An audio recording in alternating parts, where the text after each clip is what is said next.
नमस्कार,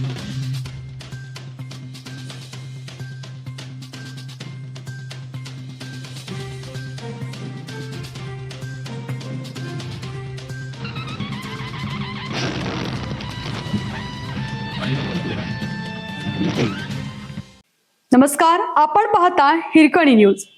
हिरकणी न्यूज प्रत्येक क्षण ताज्या घडामोडी आणि महत्त्वाच्या प्रत्येक बातमीसाठी नेहमी तत्पर. मोठी बातमी. गोकुळच्या राजकारणात उलथापालथ. राजकीय दबावामुळे प्रशासक अध्यक्ष तिसऱ्यांदा बदलला.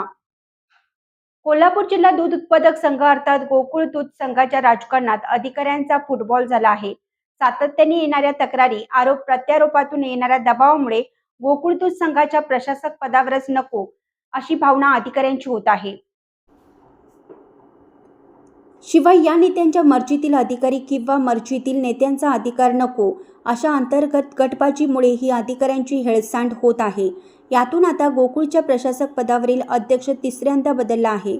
कोल्हापूर जिल्हा सहकारी दूध उत्पादक संघ गोकुळच्या प्राधिकृत अधिकारी मंडळाच्या अध्यक्षपदी जिल्हा उपनिबंधक सहकारी संस्था सिंधुदुर्ग प्रदीप महावीर मालकावे यांची नियुक्ती करण्यात आली आहे. महाराष्ट्र सहकारी संस्था अधिनियम 1960 मधील कलम 77(अ)(1) अन्वये विभागीय उपनिबंधक सहकारी संस्था दूध पुणे विभाग यांनी या संदर्भातील सुधारित आदेश जारी केला आहे. या मंडळात सुनील रामचंद्र धायगुडे, सागर बलकवडे आणि डॉक्टर चंद्रकांत परुळेकर हे सदस्य म्हणून कामकाज पाहणार आहेत.